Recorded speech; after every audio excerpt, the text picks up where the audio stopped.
Hello there, and welcome to the RIABU interview.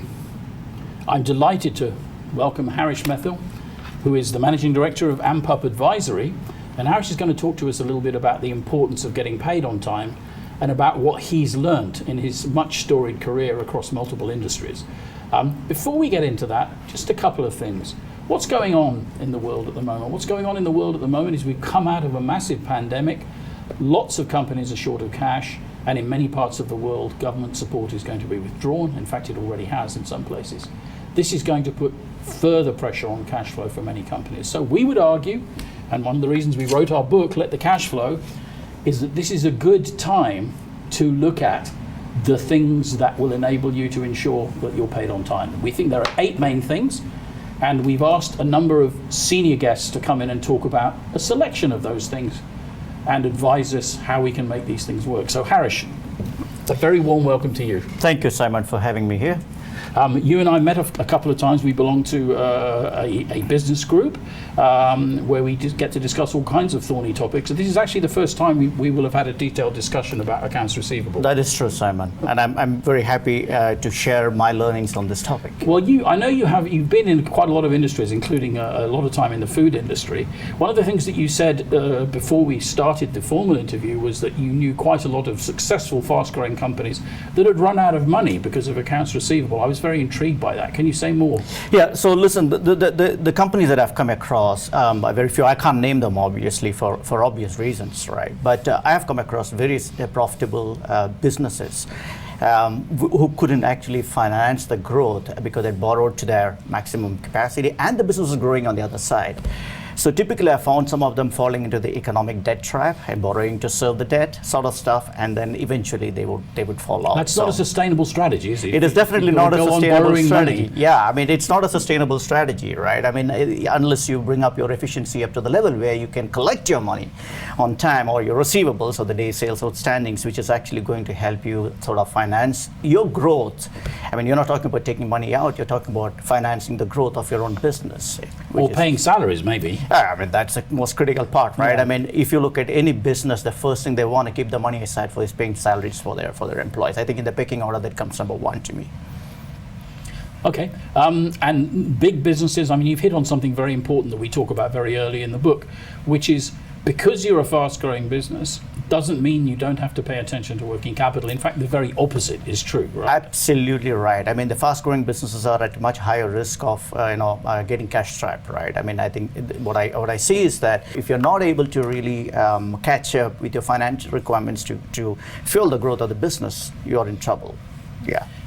We find this over and over again. We at RIABU are committed to helping companies get paid on time. One of the things that we did when Mark and I were working on the book is we tried to reduce, based on our own experience, and I've worked with many, many companies over the last 40 years. Goodness me, is it really that long? Yes, it is. On helping them get paid on time. There are 8 main things that you need to be aware of if you want to get paid on time. We asked you to take a look at the book, Harish, and to pick 2 of those things that you were prepared to talk about based on experience. That you picked top-down ownership and clear credit policy. Which one would you like to start with? I'd like to start from the top down, as ownership as one of the key and critical areas that a business should be sort of embracing. It starts from there, right? I mean, if you're not able to send that message across to the organization, and if you're not serious about it at the top, I don't think anybody else in the organization is going to be serious about this. So that's my take on that. I think that's an absolutely brilliant summary. It's amazing how many organizations, senior people regard receivables as being kind of something that happens. We're talking about the virtuous revenue cycle. The producer's waving at me. The virtuous revenue cycle appears in the book. It defines the 8 things that you need to be aware of. I apologize for interrupting the flow, Harish, but it is perhaps worth saying that we've reduced it to 8 and that they're all important. Sorry. So without top-down ownership, you're not going to get paid on time. Have you worked in businesses where there wasn't top-down ownership? Not really. I mean, all the businesses that we were, either they would call it cash flow or working capital in two different forms, and depending on what the business is going to call them or the way they're going to focus on. My first part of my business, part of my KPI was a cash flow, a free cash flow, so to speak, not even cash flow, free cash flow. That means we were also taking in consideration the capital investments that you would make in addition to your working capital stuff, right? And then the second part is about treating working capital as an asset. That means you're trying to turn over the working capital so many times you get the returns on that asset, because borrowing is an asset. And some companies measure turns of cash. We did measure turns, and as you know, receivables and days sales outstanding is an integral part of that, in addition to inventory and the payables that you do. And I would always think that receivables is probably the one that you cannot control much internally. Inventory and payables you can, to a large extent you can control those two. That's been my personal experience. So I would say that it is critical to pay a lot of attention to your receivables. It certainly is, and because apart from anything else, you need that cash to come in. It's your money. Once you've sent an invoice, that's an asset on your balance sheet. Absolutely. And you want to turn that into cash. So let's talk a little bit about top-down ownership. What things does a company need to do to ensure that there is top-down ownership of working capital? So typically, when we do a business plan, or I will call an annual business plan for every business, and of course you all have your strategic plan for 3-4 years, you may not probably articulate that as one of the things, but definitely when it comes to setting up the goals for the corporate for the year, and working capital is definitely a goal that we would take that. And then from there, we actually split it down into 3 different forms, like inventory to one team, and receivables into the team, basically the accounting team, as well as the sales team, the commercial team, including the marketing, are the guys who are driving that part of the business, right? And then you have the payables, which is a purchasing team, and the finance team. So just let me just come back on something you mentioned there, because this is critical. Too often receivables ends up in the finance department or ends up at the back of the business. You just mentioned that sales had to jointly own customer receivables outcomes. I have seen companies putting the responsibility on finance team sometimes, and putting the responsibility on sales team sometimes. To me, it's a joint ownership. Good. But who's in contact with the customer? To me, it's a sales team. Of course. And they have to drive this. But the custodian, I would agree, is the accounting team, and who would actually, or I would call the financing team, rather, it's forecast. Depending on the company, business, and so they are probably the custodians, and they help the sales team to sort of, in terms of providing them information, supporting with the necessary documents, and also probably facilitating them with various other things, sometimes even looking at, or probably educating them too, and saying that if I don't get the money now, what are the consequences to the business? I may have to borrow at an additional interest, and that's going to impact the business overall. And to so much so that we definitely actually got into a stage in our business, we started calculating the economic profit of a sales rather than just the gross profit of a sales. Super. And the economic profit of a sales. I'm constantly advising clients to do this. Yeah. It's amazing how reluctant they are, or they may not actually have the data to enable them to do that. It's surprising, particularly for small companies, how dependent they often are on simple things like revenue numbers, and they can maybe do gross margin just about. Yeah. But economic profit of a transaction. Yeah. So where we stopped is the economic profit calculation, where we push to the of course the gross profit that you calculate. You add the cost of that capital that's being employed. That means the number of days that you would typically take to collect the money from the customer. You would also take the fact that there are certain inventory that I need to maintain for this customer. I would also take that as an additional factor into calculating the economic profit. And that's how the decisions are made. And as long as it's positive, we go with it. And you measure the salesman in part on the economic profit of his accounts? Yes, we do. We totally do. And then please remember that there is a credit term, and it's not necessarily that is not what is necessarily put into the calculation. We always monitor the actual days paid by the customer, by which day, about what's that average paying days by the customer, and that gets into the calculation for future sales decisions and the calculated economic profit. Harish, this is quite an evolved model that you're talking about. Yeah. For many companies, particularly smaller companies, don't worry. There's lots of practical stuff in the book about how you can measure salesmen on a range of things, including whether or not their accounts are in order in terms of prompt payment and so on and so forth. And it can be relatively simple, it can be more complicated. But the key thing is, and I think I'm hearing from you, Harish, is it's important that there is ownership of working capital outcomes from the commercial manager of the relationship. Okay, so what I now talked to you just now is about the decision to do a sale or not, approve a sale or not. Now, when it comes to putting the onus on all the responsibility on the teams, definitely the incentive program that you have developed, and that revolves around just not the sales or the gross margin, but also the money collected or the receivable status for a commercial person in the organizations that I've worked. It is indeed, because it starts at the top. I think we started with that, right? Part of my KPI is to make sure that working capital borrowings is the least, and I get the maximum efficiency out of it, and it goes down to the rest of the organization. So there's a clear, consistent message across down to the organization. I imagine some education is needed sometimes. Oh, we clearly have education programs which actually shows them the impact of working capital in the business, and really, so we will emphasize more on the sales side, on the receivable side, on the day sales outstanding to the commercial team, and also we'll also tell them there's also another factor to that. We also put the commercial team on tenterhooks about the forecasting and the impact of inventory. They don't do the correct forecasting, so that's other element we bring. Well, Harish, you're ahead of the game. You should have helped us write the book, but the book does have suggestions for how you can take a sales team that maybe is not particularly educated on working capital, educate them on the principles, and then provide them with practical things that they can do, including role play. That's brilliant. I want to turn to the credit policy question, Harish. There's lots more to talk about in terms of ownership. Sure. But you've emphasized that you think having a clear credit policy is important. Do you want to just share? Yeah. So, look at our large organizations. If you don't have a policy, this is one or the other policies, but if you don't have a policy or a framework for people to operate, it's chaos. Let's take it from there. And more so when your employees are having an external interface, that clear guidelines in terms of what should be our credit terms. I think, in fact, even onboarding a customer, I think, is a starting point for that. So they need to communicate and be confident about communicating. Correct. Yeah. Not just the price and the product and the service levels, but also being paid within credit terms. Absolutely. So the onboarding process of a customer, that's when you start understanding, I'm talking about the elements of the policy now. Okay, there's a well articulated policy about credit. And then you start some of the elements I'm trying to discuss here, which starts with understand onboarding process, where you understand the credit risk of a particular customer. You sometimes use an agency to get that information, but then you always have to give a rating that will determine the credit period and the credit limit, determined for each customer. That's how we start off, right? And typically you would see those all kick in after 2 or 3 transactions when you start getting to a comfort zone with a particular customer.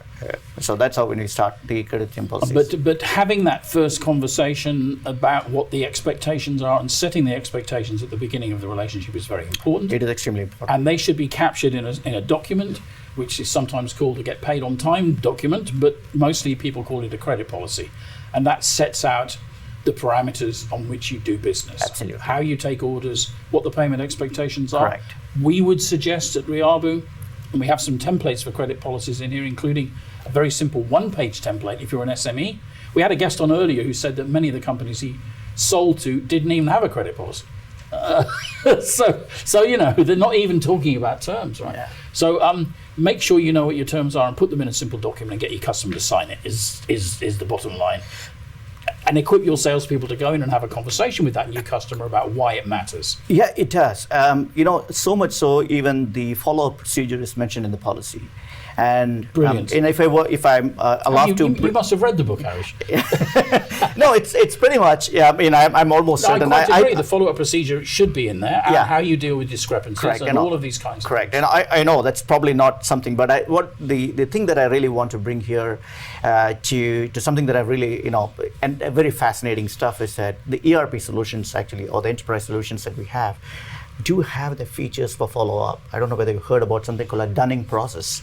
The SAP has what we call it, SAP has a dunning process by which it automatically sends message to customers reminding them about the payment, upcoming payment schedule.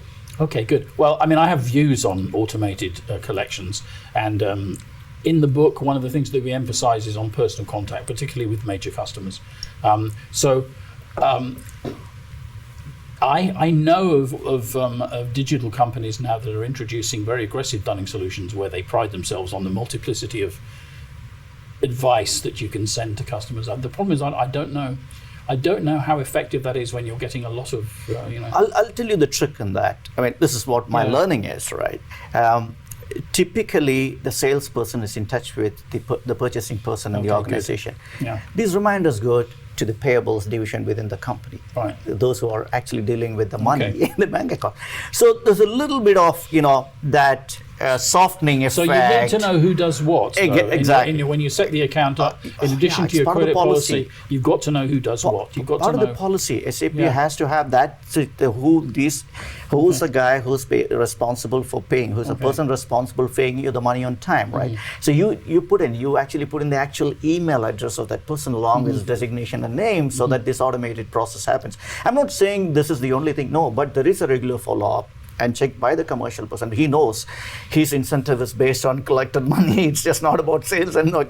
It's actually very easy to sell, but it's very difficult to sell and collect money from my perspective. And it's easier if you have a conversation at the beginning of the relationship 100%. where all the parameters are established. It's amazing to me how in the enthusiasm to get a sale, many companies either de-emphasize or ignore entirely the question of payment terms until they're actually finding themselves with an unpaid invoice. That's a very hard conversation to have. It is. And have you ever noticed that the salespeople are always what I would call sympathize with your customers, and the reason, maybe it's a slightly different. Unless you teach them otherwise, they if they're measured on how much business they bring in, they do. They see keeping the customer happy as their primary objective, and they think that going in there and asking for things to be paid that should have been paid is going to adversely affect that relationship. So we have some ideas, I think some proven ideas on how you can help your salesperson change the relationship with the customer so it's on the front foot. You don't have to have these difficult discussions. Harish, this is so interesting. I want to turn to something else because one of the things that RIABU does, RIABU be first in line to get paid, is we have something called Pledge to Pay. We're asking large multinationals to promise to pay SMEs within 30 days or less. And it's been interesting to us. We started this about 2 years ago in Singapore. Some do, some don't. Should we make a point of paying our SME suppliers relatively promptly? There are, if you take the case of some countries where there is a law existing that the payments to the SMEs cannot be delayed, it has to be as per the terms, and so you will be subjected to legal proceedings if you really do not fulfill those obligations. You're thinking of India? I'm thinking of India, actually. Yes. You're totally right. No, we had someone in India we were interviewing about that. Yeah. That's very interesting. So that happens in India, but I don't know about the rest of the countries because I've always been, my international trade has always been you pay first, or at least you have an LC to back it up. I prefer if it's a commercial discussion between two free human beings. I want SMEs to be paid on time. There's some risks when a government starts telling companies who they should pay and when they should pay them. In Australia, for example, government-related companies or parts of the government are required to pay SME suppliers within a specific period of time, but they haven't mandated that ordinary commercial companies should do it. I prefer a free market where people voluntarily submit to a code. Yeah, fair enough. And I think let's perhaps as a final point before we close this interview, and Harish, it's been absolutely fascinating. You are very concerned with sustainability. It's something that you focus on. SMEs employ, on average around the world, about 70% of the entire global workforce. Here in Singapore, it's about 52%. It's higher than 70% in India, for example.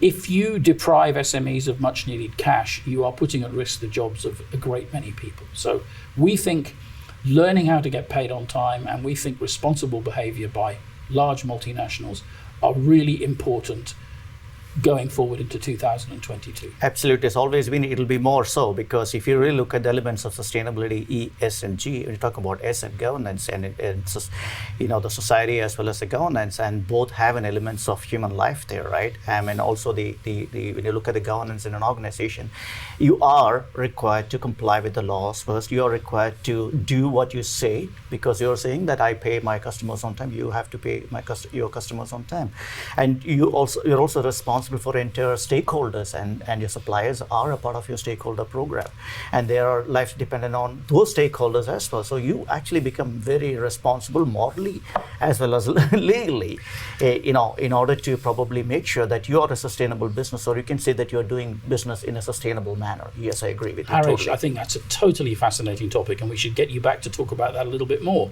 So there we have it.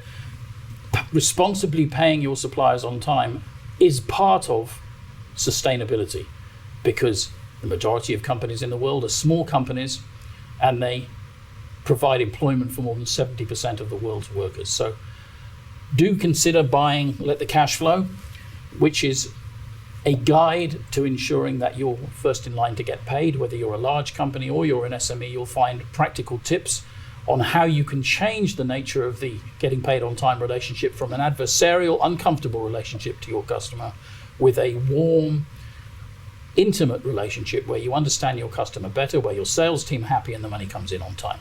Thank you.